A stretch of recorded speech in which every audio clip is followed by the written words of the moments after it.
Hi friends, আপনাদের প্রিয় share বাজার রহস্য চ্যানেলে আপনাদের স্বাগত। আশা করি আপনারা সবাই ভালো আছেন এবং সুস্থ আছেন।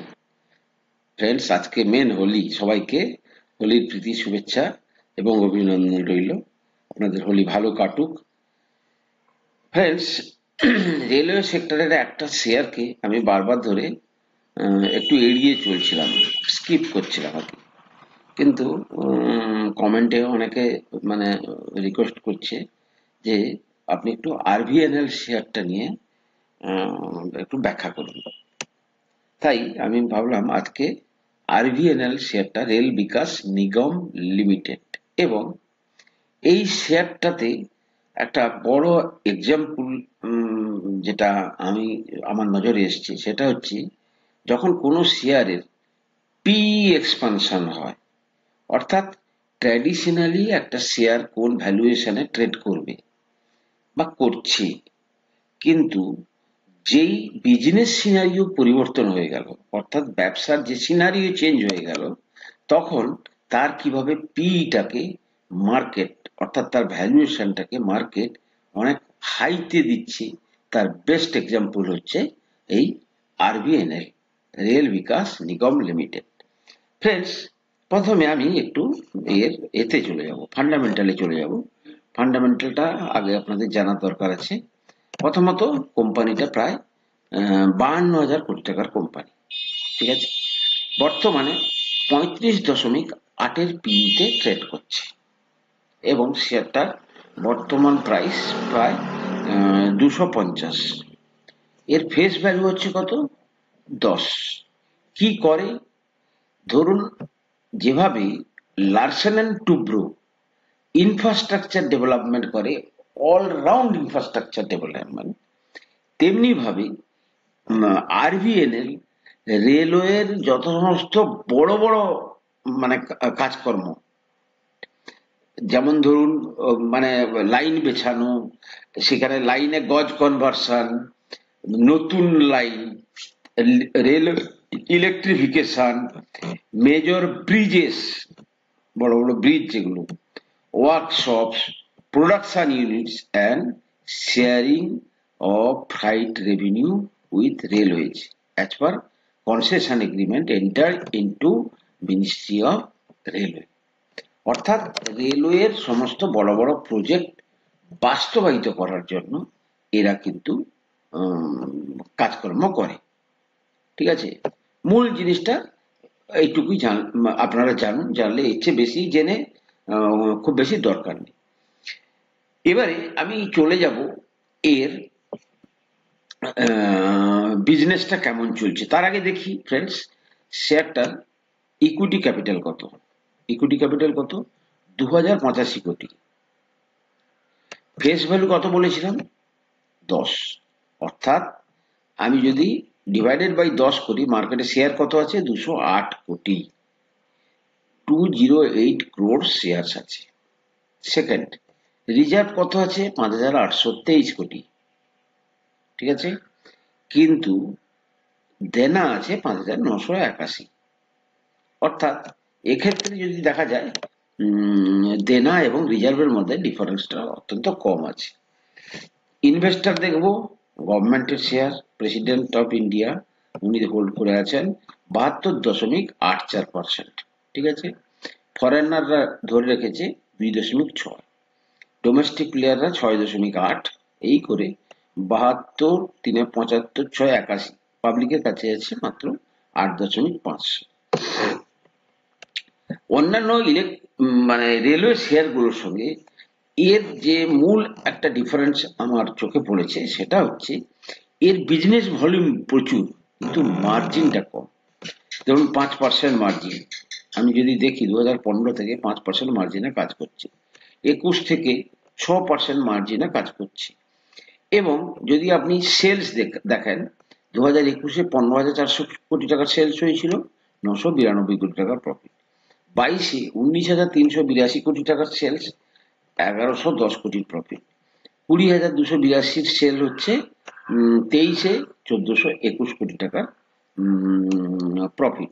এবং এই বছরে যেটা দেখা যাচ্ছে মানে এই 24 মার্চ পর্যন্ত এখনো পর্যন্ত 20,895 সেলস, প্রফিট হচ্ছে 1455। তাহলে মার্কেট এখানটাতে কি এমন দেখছি যাতে করে তারা শেয়ারের ভ্যালুয়েশনটা মানে এতভাবে বাড়িয়েছে? কিভাবে বাড়িয়েছে আমি আগে গিয়ে ডিসকাশন করছি। তাহলে মূল জিনিস হচ্ছে এদের বিজনেসের যে সেলস মানে টপ লাইন গ্রোথ, সেটা কিন্তু অত্যন্ত বেশি, এবং গভর্নমেন্ট যে হারে এক্সপেন্ডিচার বাড়াচ্ছে, এই যে টপ লাইন গ্রোথ অর্থাৎ এর যে বিক্রি মানে সেলস যেটা, সেটা কিন্তু নিশ্চয়ই অনেক ফোল্ড উপরে চলে যাবে আগামী কয়েক বছরের মধ্যে। না হলে মার্কেট, দেখুন আমরা এমন অনেক কিছু জিনিস জানি না যেটা কিন্তু মার্কেট কিন্তু জানে। সুতরাং আমাদেরকে এই ভেবে কিন্তু এগোতে হবে। এবারে আমি যদি যাই শেয়ার প্রাইস মুভমেন্ট, আপনি যদি দেখেন, দেখুন ফ্রেন্ডস, শেয়ার প্রাইস মুভমেন্ট দেখুন 2021-এ শেয়ারটা 24 লো ছিল, 45 হাই ছিল। তখন কিন্তু সে 5.5-এর পি থেকে 10-এর পির মধ্যে কাজ করছিল, এবং আর্নিং পার শেয়ার কত ছিল? 4.76, অর্থাৎ এক একটা শেয়ারের আর্নিং 4.76 টাকা। 22-এ দেখা গেল শেয়ার প্রাইসের মুভমেন্টটা লোটা একটু উপরের দিকে গেল 29, কিন্তু হাইটা প্রায় ডবলের কাছাকাছি চলে গেল 84। এইখানটাতে দেখুন সরি 5.2 থেকে 11.6 পর্যন্ত পিটা এখানে দেখাচ্ছে, এবং ইপিএস কত? 5.32। 23-এ দেখা গেল শেয়ারটা এক মানে লোটা আরেকটু উপরের দিকে গেল 56, এবং 199 এর হাই করলো। এইখানে দেখুন পিটাকে কি হলো, পি যে লোয়ার রেঞ্জ যেটা সেটা কিন্তু প্রায় ডবল হয়ে গেল, এবং হায়ারটাও কিন্তু ডবলের চেয়ে বেশি হয়ে গেল। কিন্তু ইপিএস কি সেই হারে বেড়েছে? ইপিএস কিন্তু এখনো পর্যন্ত সেই হারে বাড়েনি, বেড়েছে, কিন্তু যেভাবে শেয়ার প্রাইসের মুভমেন্ট হলো সেই হারে তত বেশি বাড়েনি।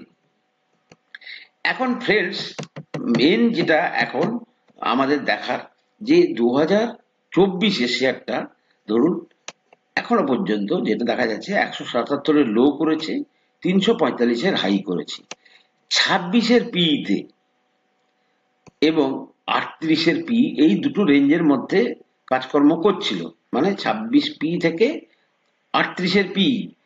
এখন বর্তমানে সেটার পি কত আছে? এখন আছে পিটা হচ্ছে 36। এখানেই হচ্ছে আমার main problem in the sense, আমার চোখে শেয়ার কিন্তু ভ্যালুয়েশন হাই, কারণ অন্যান্য রেলওয়ে সেক্টরগুলোর যে মার্জিনে কাজ করছে, এই শেয়ারের মার্জিন কিন্তু তুলনামূলকভাবে কম, এই মার্জিন তুলনামূলক অনেক কম। আপনি যদি ইরকন দেখেন, ইরকনের যদি মার্জিন দেখেন, ইরকনও প্রায় 15% মার্জিনে আপনার কাজকর্ম করছে। ইরকন ইন্টারন্যাশনাল, ওর মার্জিনটা প্রায় না, ও 11 থেকে এই 7-এর মার্জিনে কাজকর্ম করছে। আগে ছিল 13, 24, 23, 11, 9, বর্তমানে 7-এর মার্জিনের কাছাকাছি চলে এসছে। টপ লাইন গ্রোথ হচ্ছে, কিন্তু এই শেয়ারের দেখুন পি কত? মাত্র 22। সেই জায়গায় আরবিএনএল এর যে ইয়েটা কি বলে পিটা, ও কিন্তু অনেক উপরে আছে। এবারে দেখুন আমি একটু চার্টটা দেখাবো। আমরা মেনলি চার্ট দেখেই কাজ করব। দেখুন শেয়ার নিচে আসবে কি না আসবে সেটা শেয়ারের ব্যাপার, কিন্তু কোন জায়গাটাতে এলে আমাদের কিনলে আমরা ভালো প্রফিট পাবো, আমাদের সেটাই হচ্ছে মূল ব্যাপার। আমি যদি ফিবোনাকি রিট্রেসমেন্ট এই সুইং থেকে দেখি, তাহলে দেখা যাবে শেয়ারটার যে কারেকশন 200 থেকে, ঠিক আছে, 200 থেকে 200 হচ্ছে 0.5 রিট্রেসমেন্ট লেভেল, 200, আর 0.618 হচ্ছে 166। এই রেঞ্জের কাছাকাছি যদি শেয়ারটা সুইং দেয়, এই জোনটাতে আমরা কিনলে বেটার কমফোর্টেবল থাকবো, অর্থাৎ তখন কিন্তু আমাদের প্রফিট, যে মানে লাইফ লং যে প্রফিটটা, সেটা কিন্তু অনেক ভালো হবে। ফ্রেন্ডস দেখুন, আজকে যে লেভেলের শেয়ারটা আছে, আগামী 10 বছরে এই শেয়ার কিন্তু 10 গুণ হয়ে যাবে। আপনি মানে দেখবেন যে এটাই হচ্ছে শেয়ার মার্কেটের বৈশিষ্ট্য। আজকে 55,000 কোটি টাকার কোম্পানি, আগামী 10 বছরে দেখবেন 5,50,000। কিন্তু আমরা কোথায় কিনবো? আমার লজিকটা কি? কেনার লজিকটা হচ্ছে বেস্ট প্রাইস 200 থেকে 166 রেঞ্জে।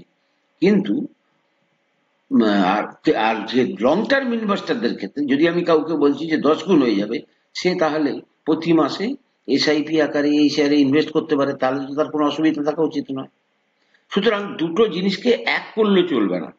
আপনি যদি শর্ট টার্মের কথা ভাবছেন, সেক্ষেত্রে কিন্তু আমি বলবো যে 100 ধরুন 66 থেকে 200 রেঞ্জে যদি আসে তখন কিনবেন। কিন্তু আপনি যদি লং টার্মের কথা ভাবছেন, তাহলে কিন্তু আপনি এই সমস্ত লেভেল থেকে এই সমস্ত শেয়ারগুলো এই কারণে কিনা রাখা উচিত। কারণ কি, এই মানে সেক্টরে, রেলওয়ে সেক্টরে ব্যাপক এক্সপেন্ডিচার হবে, ব্যাপক, যেটা আপনারা কল্পনা করতে পারছেন না। সুতরাং মার্কেট কিন্তু আমাদের সকলের চেয়ে বেশি চালাক, তাই সে এই ভ্যালুয়েশনেও কিন্তু শেয়ারটাকে ধরে রেখেছে।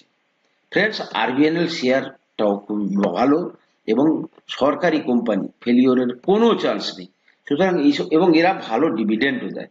সুতরাং এই সমস্ত কোম্পানিগুলোকে আপনারা যদি দীর্ঘমেয়াদীর কথা বলেন, তাহলে আমি বলবো প্রতি মাসে কিনুন, যে লেভেলেই আসুক না কেন।